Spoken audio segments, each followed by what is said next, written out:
Someone wake the army. Someone's got the machine.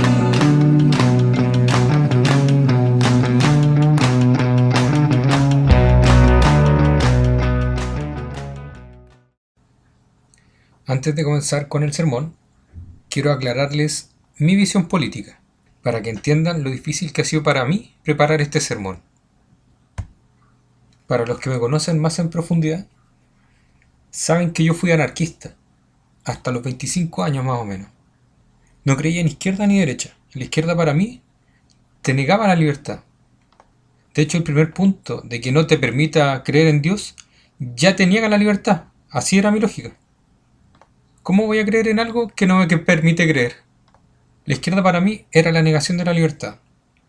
Y a la vez la derecha te daba libertad, pero te negaba la igualdad. Porque al dar demasiada libertad, o entregar la libertad al consejo de algunos, permitía que ocurrieran cosas como lo que nos pasó hace poco tiempo atrás, en donde o gran parte de los dueños de papel higiénico se pusieron de acuerdo y subieron los precios, y nos estafaron. Nosotros teníamos libertad de comprar el papel higiénico que quisiéramos, pero igual nos estaban estafando. Así que por un lado yo veía a la izquierda como la falta de libertad, pero búsqueda de igualdad, y veía a la derecha como la búsqueda de libertad, pero en desmedro de la igualdad. Así que para mí ninguna de las dos tenía sentido.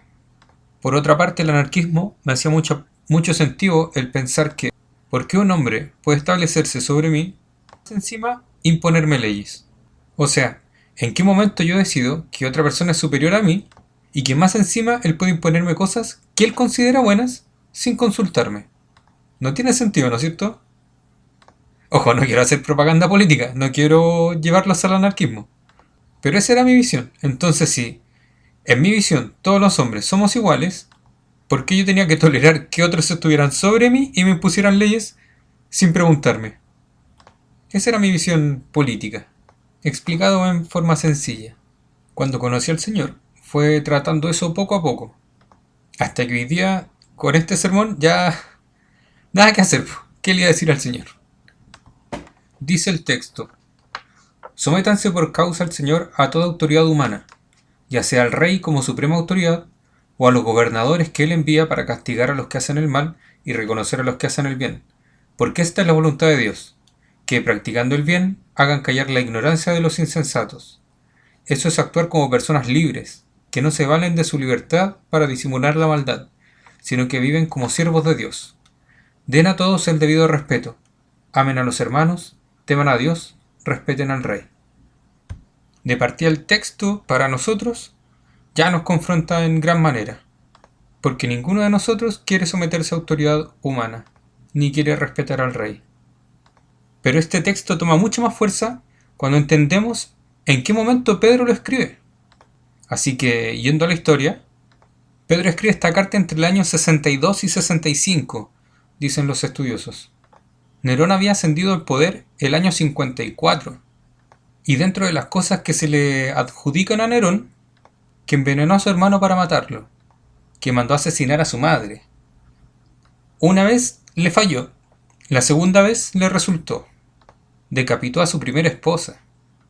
En un arrebato de ira, patea a su segunda esposa, estando embarazada de su segundo hijo, hasta matarla. Se cree que Nerón incendió Roma para reconstruirla a su propio gusto. Ese incendio duró 5 días, y que mientras esto ocurría, Nerón tocaba su lira. Y más encima, culpa a los cristianos de este incendio. Y comienza una persecución contra los cristianos. Además, asesinó a varios senadores que se oponían a sus decisiones como emperador. Lleva al Imperio Romano a la bancarrota, o por lo menos a una crisis económica muy grande. Y en medio de esta crisis económica empieza a falsificar dinero para salir de la crisis económica. Finalmente se suicida a los 30 años, cuando el Senado, cansado de todo lo que Nerón había hecho, lo declara enemigo del imperio, nombra un nuevo emperador y mandan a arrestar a Nerón.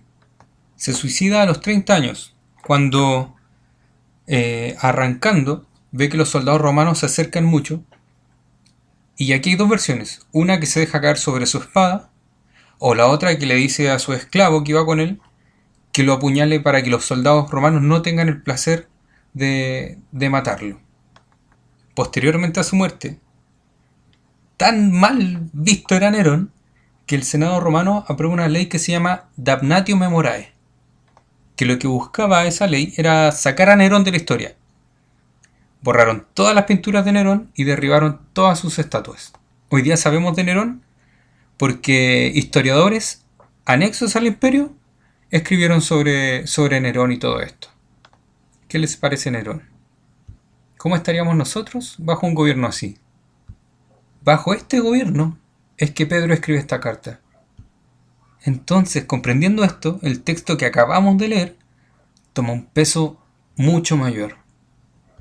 Y no solo eso, sino que también se cree que Pedro y Pablo mueren debido a la persecución de Nerón posterior al incendio de Roma. Los invito a leer de nuevo el texto, pero ahora con todo esto en mente. Sométanse por causa del Señor a toda autoridad humana, ya sea al rey como suprema autoridad, o a los gobernadores que él envía para castigar a los que hacen el mal y reconocer a los que hacen el bien, porque esta es la voluntad de Dios, que practicando el bien, hagan callar la ignorancia de los insensatos. Eso es actuar como personas libres, que no se valen de su libertad para disimular la maldad, sino que viven como siervos de Dios. Den a todos el debido respeto, amen a los hermanos, teman a Dios, respeten al rey. Pedro escribe este texto entre el año 62 y 65. Nerón ya llevaba 10 años de gobierno, aproximadamente. Él asciende al gobierno a los 17 años y se suicida a los 30. Gobernó durante 13 años. Muy probablemente, por los años que se calculan en la carta, Pedro escribe o a comienzos de la persecución o ya directamente cuando la persecución contra los cristianos estaba establecida. Y como si esto fuera poco, dentro de la religión romana, el César era visto como una figura divina, digna de culto. Y esa era una de las grandes luchas que tenían los cristianos. El César es el Señor, era lo que te obligaban a decir en el Imperio Romano. Sin embargo, los cristianos se negaban a esto y asumían que Jesús es el Señor. El Imperio Romano aceptaba diferentes religiones, pero tú tenías que reconocer que el César era el Señor. Así que con todo esto en mente, y recordando lo que vimos el sermón pasado, de que somos peregrinos y extranjeros, ¿no sería lo primero que se nos viene a la mente el pensar, ¿por qué tengo yo ahora que tolerar una autoridad que no es de mi verdadera patria ni de mi nacionalidad? Si yo soy peregrino y extranjero en esta tierra, y estoy esperando mi verdadera patria, donde gobernará Dios y será perfecto, ¿por qué tengo que someterme ahora a un emperador tan corrupto? Yo lo habría pensado. Sin embargo, Pedro dice, sométanse por causa del Señor. Hoy día vamos a ver dos puntos. El primero es la obediencia del cristiano, y va desde el versículo 13 hasta el versículo 15. Y lo primero que quiero que notemos es que las palabras en griego pueden tener un peso mucho mayor para nosotros. El sométanse con el que Pedro empieza es la palabra ponte por debajo, subordínate, o sea, obedece al que está por sobre ti. Sométanse. Incluso si nosotros sacáramos la frase por causa del Señor, el versículo no tendría nada malo. Sométanse a toda autoridad humana, ya sea al rey como suprema autoridad, pero el por causa del Señor le da toda la fuerza a este versículo, y creo yo que al texto completo. Por tanto, sométanse por causa del Señor a toda autoridad humana. Y lo que la NBI aquí traduce como autoridad humana, en el griego es a toda creación humana, en el sentido de que a toda institución creada por el hombre. Por tanto, toda institución que gobierne, creada por el hombre, tú debes someterte a ella, por causa del Señor, ya sea al rey como primera autoridad, o continuando en el versículo 14, a los gobernantes. Y es curioso que diga al rey y a los gobernantes.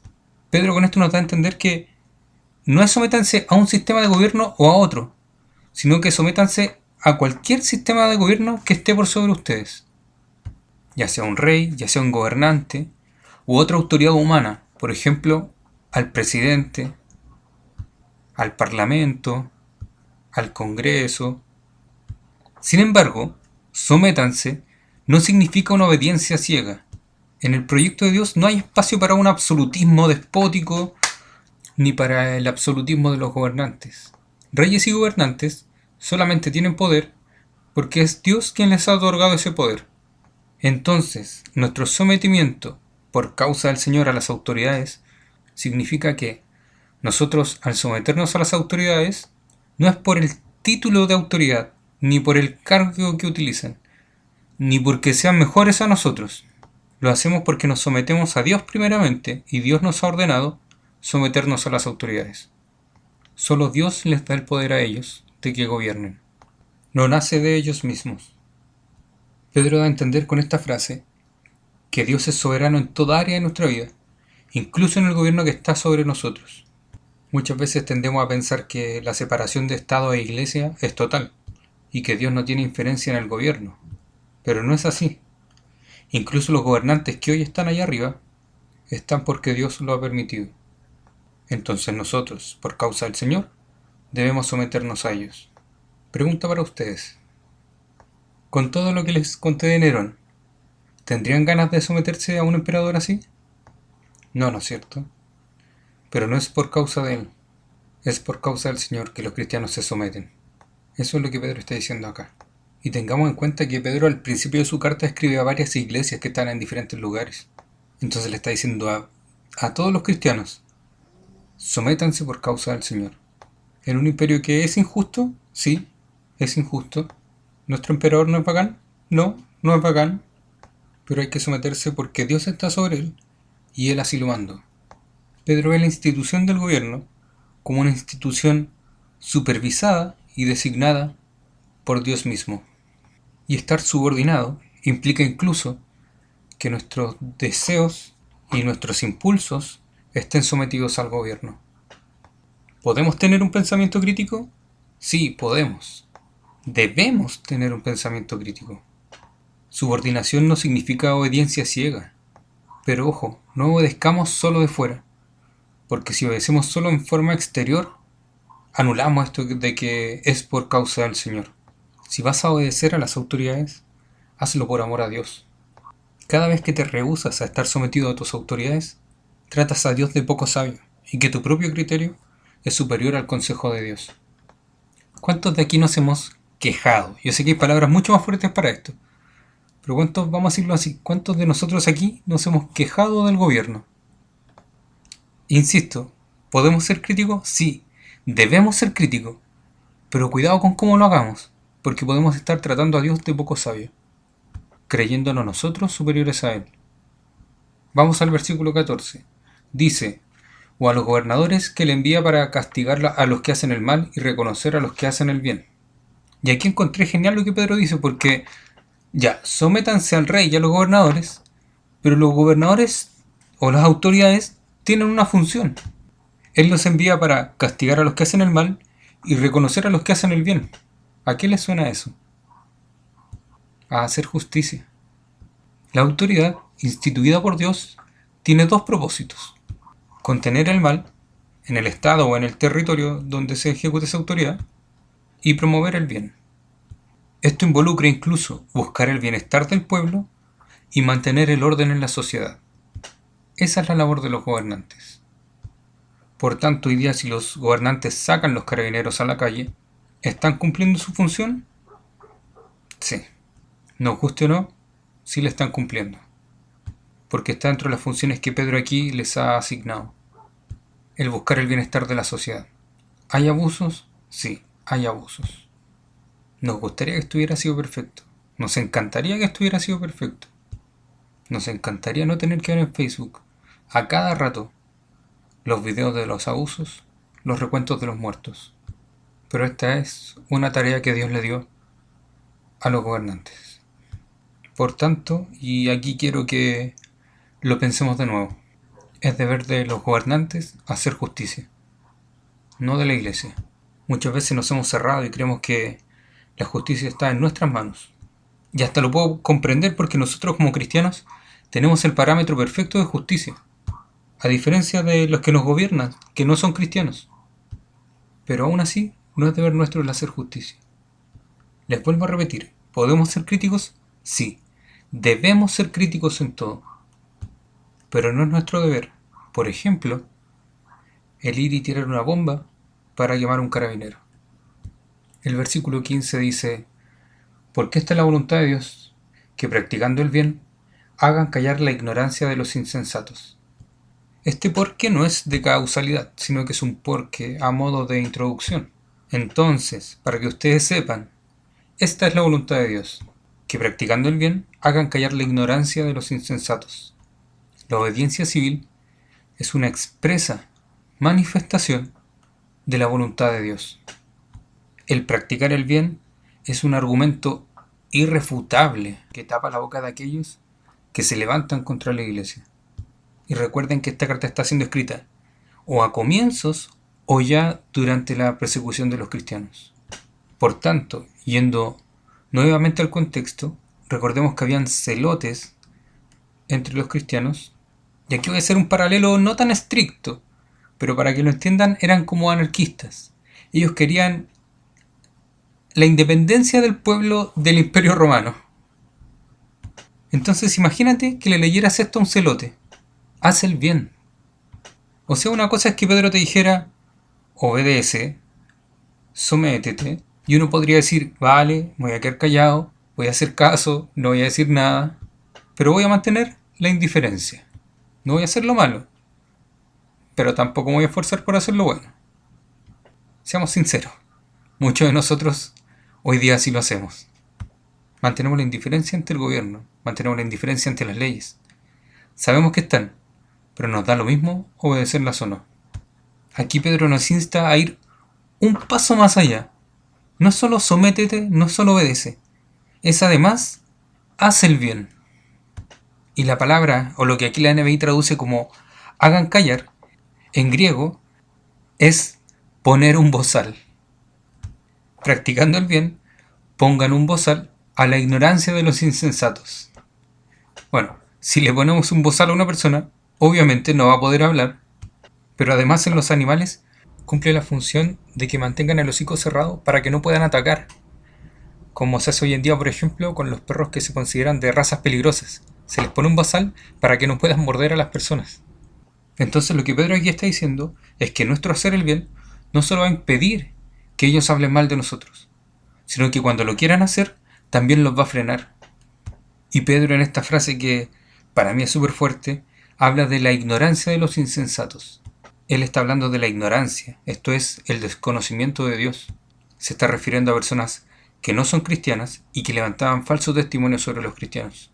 El desconocimiento de Dios, de los insensatos, de aquellos que, viendo todas las evidencias que contiene la creación, que oyendo la predicación de los cristianos y conociendo el practicar el bien de ellos, se niegan a reconocer a Dios. Hasta el día de hoy, ese tipo de gente levanta calumnias contra la iglesia. Nuestra labor, hacer el bien. Y ojo que las calumnias que se levantaban en ese tiempo contra la iglesia no eran cosas chicas, eran cosas súper fuertes. Por ejemplo, ellos creían que durante la Santa Cena, como se comía el cuerpo de Cristo y se bebía su sangre, pensaban que en cada Eucaristía había un sacrificio de una persona, y que de verdad se comía la carne de una persona y se tomaba la sangre de una persona. O incluso, al más puro estilo comunista, que se comían guaguas. Ese era el tipo de cosas que se hablaba contra los cristianos en ese tiempo. Y aquí Pedro dice, pónganle un bozal haciendo el bien. Para nosotros hoy en día, Pedro no condiciona el actuar del cristiano al actuar de los gobernantes. No es que nosotros nos portemos bien si la autoridad se porta bien. No es que nosotros seamos obedientes si la ley que se levantó me gusta o no. No es que yo le haga caso a los carabineros si me piden por favor que me baje del auto. El actuar del cristiano está sometido a su deseo de hacer la voluntad de Dios. Ese debe ser nuestro actuar. ¿Actuamos por eso hoy en día, en obediencia a nuestros gobernantes y a las leyes? Debemos practicar el bien, no por temor al castigo que viene atrás de la falta. Debemos practicar el bien por amor a Dios. ¿Quién de aquí maneja? Que levante la mano. Yo manejo. No respeten el límite de velocidad por temor al parte que el carabinero te va a pasar. Respeta el límite de velocidad porque esa autoridad Dios la estableció y tú eres obediente a Dios. Y esto lo podemos llevar a muchas otras cosas. Nuestra obediencia como cristianos a las leyes es por amor a Dios. No está condicionada al actuar de nuestros gobernantes. Pasemos al segundo punto, la libertad del cristiano. Dice el verso 16, eso es actuar como personas libres, que no se valen de su libertad para disimular la maldad, sino que viven como siervos de Dios. Y una cosa que nos llama la atención aquí es que la palabra que la NBI traduce como siervos en griego es doulos, que también se usa para esclavos. Por tanto, el versículo podría leerse, eso es actuar como personas libres, que no se valen de su libertad para disimular la maldad, sino que viven como esclavos de Dios. Y aquí Pedro busca resaltar nuestra libertad, pero a la vez nos cuesta un poco comprenderlo. Si abajo nos dice, sean esclavos, entonces ¿cómo? ¿Soy libre y vivo en libertad, pero a la vez soy esclavo de Dios? Así que corresponde preguntarnos, ¿cuál es el concepto de libertad del cristiano hoy en día? ¿Qué entiendes tú hoy por ser libre? ¿Qué entiende la sociedad por ser libre? Históricamente, la mayoría de las revoluciones, la mayoría de las protestas son por libertad. Pero ¿de qué hablamos cuando hablamos de libertad? Y aquí me voy a ir en un punto un poco más filosófico. Les pido perdón si me arranco un poco del texto, pero quiero que comprendamos algo. Libertad absoluta, que es lo que la mayoría de nosotros siempre ha deseado, seamos sinceros. Quiero ser libre, que ya no quiero escuchar a nadie, quiero libertad. Bueno, la verdad es que la libertad nos produce angustia. Es por eso que el estar solos lo toleramos por un momento, por un tiempo corto, pero la verdad es que mucha soledad, que en muchos casos puede ser la máxima expresión de la libertad, el ya no tener que escuchar a otro, que verle el rostro a otro, que hacer las cosas a la forma de otro, la verdad es que mucha soledad nos termina angustiando. Necesitamos límites dentro de los cuales movernos. La libertad no significa estar sin límites o sin bordes. La libertad involucra tener un marco dentro del cual poder movernos y ser guiados. ¿Quieres que te dé un ejemplo de esto? A mí me pasó hace poco en el seminario, en clases de comunicación. La profesora viene y dice, ya, próxima semana, ensayo de mínimo 8 páginas. Y alguien levanta la mano y dice, ya, profe, ¿y de qué tema? No, tema libre. Horrible. Cuando el profesor se para adelante y te dice, ya, próxima semana, un ensayo de mínimo 8 páginas sobre, por ejemplo, la revolución que está ocurriendo, es sencillo, tú llegas a tu casa, te pones a investigar y escribes tu ensayo. Pero cuando te dicen tema libre, no sabes de qué escribir. ¿Sí o no? ¿O me pasa a mí nomás? La libertad nos produce angustia, no sabemos llevarla. Nuestro concepto de libertad total y absoluta es un concepto errado. Es algo que ansiamos, pero que si lo tuviéramos, sinceramente no sabríamos qué hacer. ¿Se acuerdan de la película del Guasón? No esta que salió ahora, la anterior. Amén, muy bien. En una conversación entre Batman y el Guasón, Batman termina diciéndole, ya, muy bien, ahora mátame. Y el Guasón lo queda mirando y le dice, no, yo no quiero matarte. Y si te mato, ¿qué hago? Lo mismo nos pasa a nosotros. Si tuviéramos total libertad, no sabríamos qué hacer. Es por eso que aquí no es contradictorio que Pedro nos diga vivan como personas libres y a la vez nos diga vivan como esclavos de Dios. Ser esclavo de Dios no va contrario a la libertad, por el contrario, es la más hermosa libertad que una persona puede tener. Porque los límites que Dios estableció son límites que Él ha establecido por amor a nosotros. No son límites que coartan nuestra libertad, por el contrario, son límites que nos ayudan a llevarla de buena manera. Son límites que guían nuestro amor. Son límites que guían nuestro enojo, nuestra ira. Son límites que nos llevan a amar y a perdonar a nuestro hermano. son muy diferentes a los límites que los gobiernos han establecido. No hay comparación alguna. Esta es la verdadera libertad del cristiano, el ser esclavo de Dios y el vivir dentro de los límites de Dios, porque son los mejores límites que se han creado para nosotros. A pesar de que Pedro aquí escribe vivan como esclavos de Dios, la verdad es que no nos sentimos como esclavos, nos sentimos como hijos, e hijos amados por Dios. Por tanto, no hay ninguna contradicción entre vivir en libertad y ser esclavo de Dios. Dios te ha hecho libre de la condenación y de la esclavitud al pecado. Ha ampliado tus límites y te ha puesto sus límites, que son límites de amor, que solo buscan tu bien. Dios no estableció estos límites por capricho propio o para su propio bien. Dios no es más glorioso si nosotros obedecemos o no obedecemos. Dios es glorioso. Dios estableció reglas por amor a nosotros para que gocemos de una verdadera libertad. El cristiano es libre de toda esclavitud que promueve el mal. En cambio, usa su libertad para servir a Dios y para amar a su prójimo.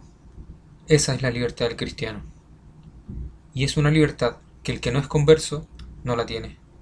El que no ha conocido a Dios todavía no tiene la capacidad de amar a Dios y de amar a su prójimo. Él está limitado ahí, en el pecado. Hoy Dios ha quitado esos límites para nosotros y podemos tener una visión mucho más amplia, donde vemos cómo un Dios de amor, a pesar de nuestros errores, nos amó. Y hoy día nosotros de la misma manera tenemos que amar a Dios y amar a nuestro prójimo. Bonitos los límites que Dios nos pone, ¿no?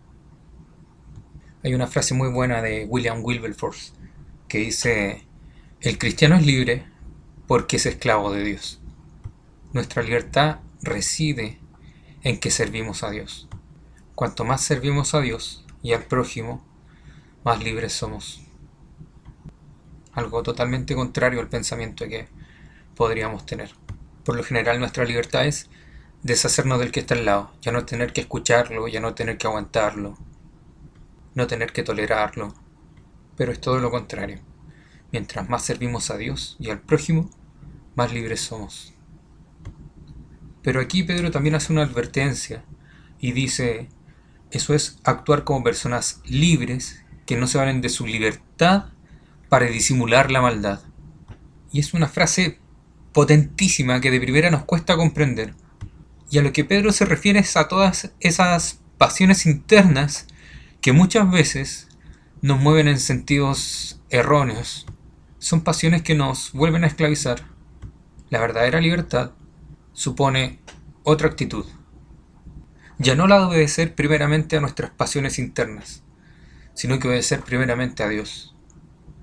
Por tanto, hoy como cristianos somos libres de la esclavitud del pecado, somos libres del odio, libres del rencor, libres de la venganza, de la autojusticia, del deseo de manipular al otro, entre muchas otras cosas. ¿Cuántos han escuchado la frase ni perdón ni olvido? Una frase muy popular en Chile, ni perdón ni olvido.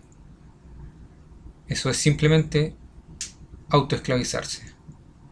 El no perdonar es autoesclavizarte nuevamente. No permitas que eso pase. Gózate en la libertad que Dios te ha dado. A pesar de que estamos sometidos a las autoridades, a pesar de que debemos reconocer a nuestros reyes, a nuestros gobernantes, a pesar de que somos llamados no a ser indiferentes, sino que a hacer el bien, nuestra obediencia a todo esto no debe ser una obediencia ciega. Y aquí quiero que nos devolvamos al punto de la libertad para poder ir un poco más allá. ¿Debemos obedecer las leyes? Sí, debemos obedecer las leyes. Pero, ¿debemos obedecer todas las leyes? Y vamos de nuevo al contexto.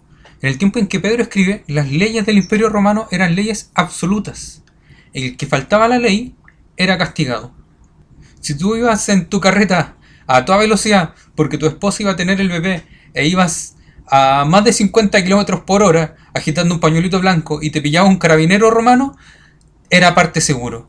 No importa el motivo por el cual tú habías faltado a la ley. Las leyes eran absolutas y tú tenías que ser castigado. Pero ahora para nosotros, bajo la nueva perspectiva que Pedro nos pone acá de que somos libres pero nos sometemos a nuestras autoridades por causa del Señor, esto cambia. Hoy día nuestra obediencia a las leyes ya no es una obediencia ciega y absoluta, Hoy día nuestra obediencia es primeramente a Dios. Por tanto, cualquier ley que vaya en contra de los principios que la palabra de Dios nos manda, no la debemos obedecer. Y voy a ser muy tajante en esto.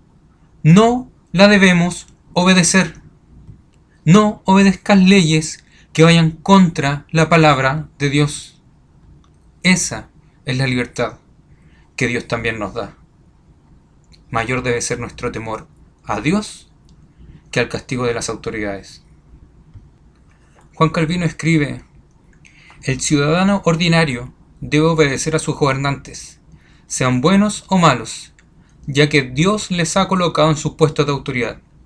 Si el que gobierna ordena algo que no es recto y justo, los ciudadanos tienen que orar para su conversión, rehusar seguir sus malas órdenes, sin importarles las consecuencias, pero nunca resistirse mediante la rebelión. Desde sus corazones tienen que reconocer que el magistrado es el instrumento de Dios. Por tanto, no dejemos que el odio, el rencor y la venganza nos esclavicen nuevamente. Vivamos en la libertad que Dios nos ha dado. Transformar libertad en libertinaje es insubordinación, no solo contra el gobierno, sino también contra Dios. Y cuidado, porque muchas veces también intentamos ocultar nuestra maldad en la excusa de la libertad.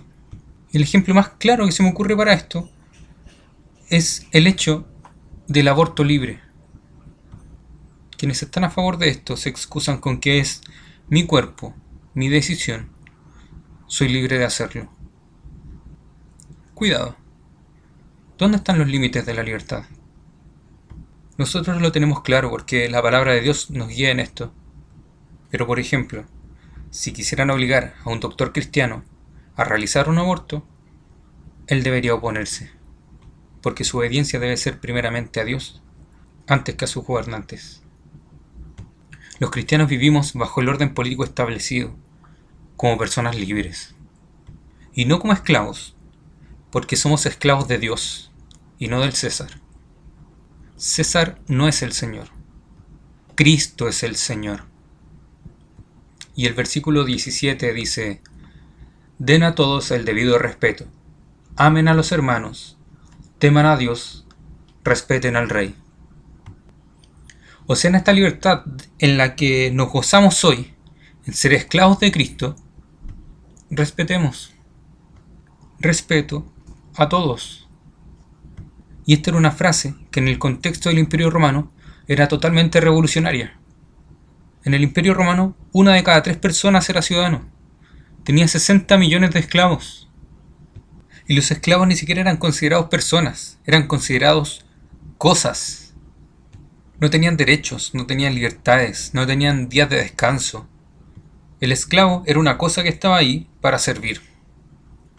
Y cuando Pedro aquí escribe, den el debido respeto a todos, es dignificar incluso a aquel que la sociedad no consideraba digno de nada. Respeta incluso al esclavo, les está diciendo Pedro aquí. Respeto a todos. ¿Qué es lo que tú hoy consideras como menor en la sociedad? Con todo lo que ha pasado, creo que una de las frases que más he escuchado es Paco tal por cual. ¿Cuántas veces ha salido de nuestra boca esa frase? ¿Cuántas veces ha salido un Piñera, escucha? Respeto a todos. Amen a los hermanos. Teman a Dios. Respeten al Rey. Y aquí podemos identificar una estructura de 4 imperativos, 2 generales y 2 específicos. Los imperativos generales son: den respeto a todos, no hay excepción. Todo ser humano es hecho a imagen y semejanza de Dios, por tanto merece respeto, por ser creación de Dios y cargar con su imagen. La dignidad del ser humano no está en el propio ser humano, no está en su título, no está en sus logros, no está en su cargo. La dignidad del ser humano está en que es creado a imagen y semejanza de Dios. Por tanto, merece respeto. Al ser humano se le debe respeto. Segundo imperativo general: amen a los hermanos. Yo no tengo Facebook. O sí, creo que todavía está abierto por ahí y que hay como saludos de cumpleaños del año pasado que no he visto porque no me meto hace mucho tiempo. Pero sí sé que muchos de ustedes discutieron por Facebook. Y perdón que sea tan específico y que vaya tan al hueso con esto. Pero les recalco, yo no entro a Facebook hace mucho tiempo y no he leído esas discusiones ni esas conversaciones. Solo sé que hubo un gran revuelo en Facebook. Cuando escribiste esos mensajes, ¿qué pusiste por delante? ¿Tu ideología política o el amor a tu hermano? ¿Qué debe ir primero? ¿Podemos tener diferencias entre nosotros? Sí, podemos tener diferencias entre nosotros. Es rico que haya diferencias entre nosotros y conversar con alguien que no piensa igual que yo. Pero en un contexto de amor y de respeto. Recuerden, somos esclavos de Dios. Y esa es nuestra libertad. No pongamos nuestra fe en ideales políticos. Si vamos a estar dispuestos a defender algo con dientes y garras, que sea el Evangelio. Y vamos a los dos imperativos específicos. Teman a Dios, respeten al Rey. Y quiero que notemos la diferencia en esto. Teman a Dios, respeten al Rey. ¿Se entiende o lo recalco un poquito más? Teman a Dios, respeten al Rey. Y si te das cuenta, el respeten al Rey viene siendo lo mismo que respeten a todos. Hay una gran diferencia entre Dios y nuestras autoridades. Nuestras autoridades son seres creados, imagen y semejanza de Dios, y merecen respeto igual que nosotros. Pero el temor es solamente a Dios. Ya llevando todos estos imperativos a una aplicación práctica, ¿cuántos de aquí se han puesto a pensar que muchos carabineros y uniformados son hermanos nuestros y les tocó salir a las calles durante los días de revuelta, dejando solas sus familias, en medio del temor de que así como a nosotros nos dio susto que se metieran a saquear nuestras casas, a ellos también les podría haber pasado? Pero ellos no estaban en su casa porque tenían que estar afuera trabajando, cumpliendo con su oficio. ¿Cuántos de nosotros pensamos en eso? ¿Cuántos de nosotros pensamos en que a lo mejor para él mismo era una lucha gigante el tener que andar cargando su fusil, tener que apuntarlo contra una persona en medio de un saqueo y pensar dentro suyo, Señor, ¿qué hago? ¿Disparo o no disparo? ¿Te imaginas las luchas que deben haber tenido ellos? Y ellos son cristianos, igual que tú y que yo.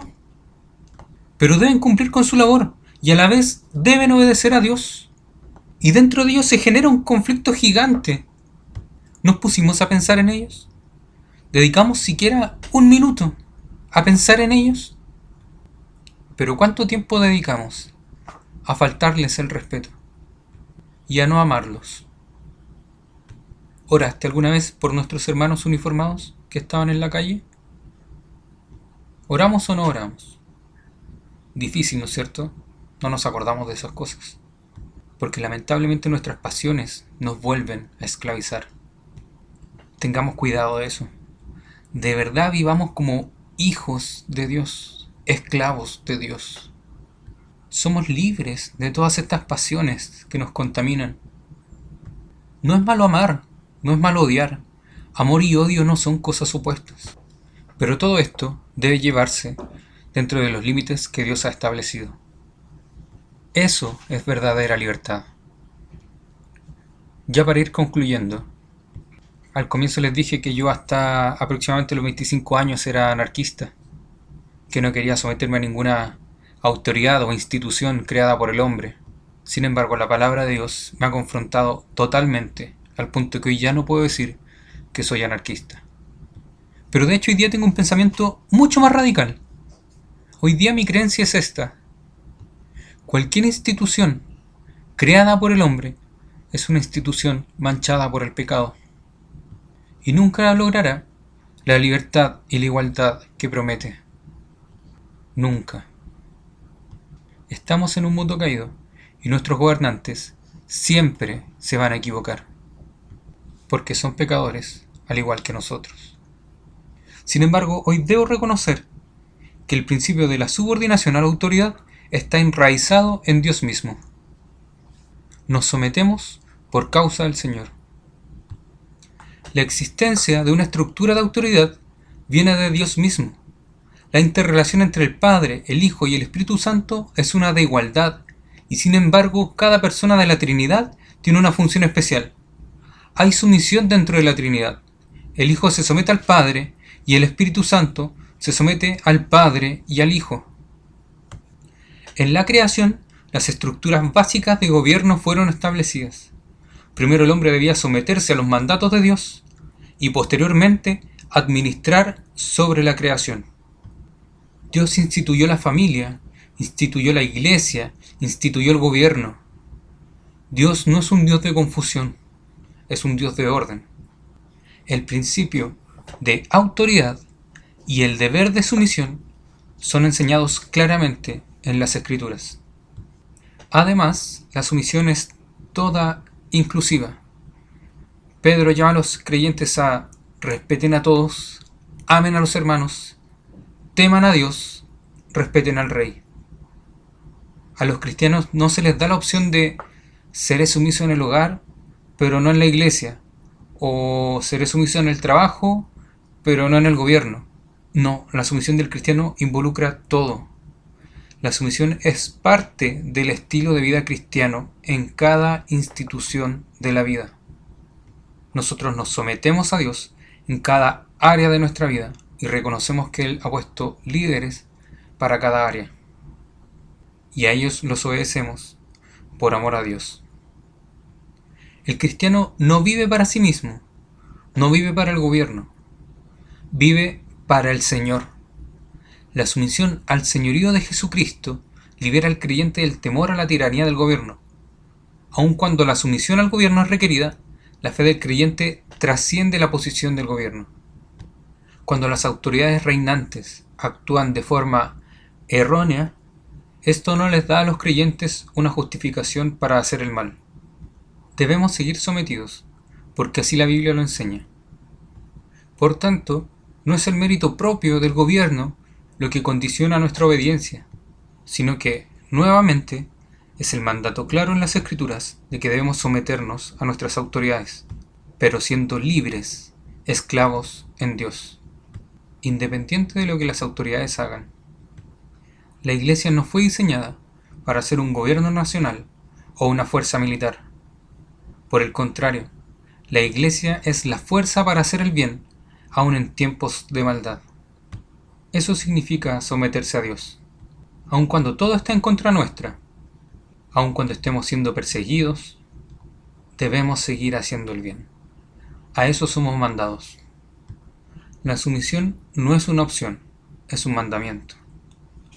¿Se puede tener diferencias con la autoridad? Sí, se puede tener diferencias con la autoridad, especialmente cuando ellos se toman atributos que no les corresponden, o cuando se adjudican funciones que van más allá de sus competencias. ¿Podemos entonces estar en desacuerdo con ellos? Sí, podemos. Entonces, ante la injusticia, ¿podemos levantar la voz? ¿Qué creen ustedes? ¿Debemos levantar la voz? Sí, debemos levantar la voz, y esto lo digo a modo de imperativo. Debemos levantar la voz ante las injusticias. Es nuestro deber como cristianos hacerlo. Basta de pasividad y de indiferencia. Debemos hacerlo. Debemos hacer el bien para poner un bozal en los ignorantes y los insensatos. Pero nuestro levantar la voz debe ser argumentando y defendiendo en base a la palabra de Dios y no en base a mis propias preferencias políticas o a mi propio juicio de lo que es mejor. Si vas a levantar la voz, fíjate que sea en la línea de la Biblia y no en base a lo que tu corazón te diga. Por tanto, ¿debe el cristiano obediencia? ¿Qué creen ustedes? ¿Debemos obediencia? Sí, debemos obedecer a las estructuras de la sociedad y vivir bajo esas estructuras. Pero entonces, ¿puede el cristiano protestar? Sí, debemos protestar cuando algo se opone a la palabra de Dios. Debemos buscar la justicia, pero por las vías permitidas legalmente. Y esto muchas veces nos va a llevar a ser muy astutos en nuestra forma de protestar. ¿Y puede entonces el cristiano caer en la desobediencia civil? ¿Qué creen ustedes? ¿Podemos caer en la desobediencia civil? Cuando algo nos obligue a ir contra la palabra de Dios, tenemos la obligación de desobedecer a nuestras autoridades civiles y mantener nuestra obediencia a Dios, aun cuando sepamos que va a tener consecuencias legales o sociales contra nosotros. Pero no solo eso, además debemos orar para que nuestros gobernantes enderecen su camino. Tengamos cuidado, en todo lo que hagamos, de no dañar la causa del Evangelio. Los cristianos tenemos una responsabilidad con la sociedad. Debemos ser ciudadanos responsables con todo lo que eso involucra. Nuestro alzar la voz no debe ser violento contra el gobierno establecido, sino buscando la manera de mostrar la verdad astutamente, pero sometidos a las autoridades. La motivación de nuestra actividad política debe ir en consonancia con nuestra misión como iglesia. No podemos separar eso. Si el gobierno actúa conforme a la palabra de Dios, damos gracias a Dios y glorificamos a Dios. Si el gobierno actúa contrariamente a la palabra de Dios, entonces obedecemos a Dios y buscamos instancias donde glorificarlo en medio de la injusticia, y le agradecemos porque incluso nuestra buena conducta nos es oportunidad de hablar de su gracia. ¿Creen que vivimos en injusticia? Cristo mismo vivió la injusticia. Cristo fue condenado, fue azotado, fue expuesto a burlas y finalmente fue crucificado, siendo inocente. Y no vemos en ninguna parte a Jesús diciendo: Poncio, escucha. Por el contrario, Cristo se sometió a las leyes, fue condenado, en obediencia al Padre, por amor a nosotros. Hoy día nosotros somos libres y podemos vivir como gente libre, esclavos de Dios, la más hermosa libertad, solo porque Cristo, por amor a nosotros, al vivir esta injusticia, pagó por nuestros pecados en la cruz. Ese es el más grande ejemplo que hoy podemos tener. Saquemos de nuestra cabeza al Che Guevara, saquemos de nuestra cabeza a Donald Trump, saquemos de nuestra cabeza a cualquier ídolo al que admiremos. ¿Podemos rescatar cosas buenas de esas personas? Sí, podemos hacerlo. Pero que nuestro mayor ejemplo sea Cristo. Amén.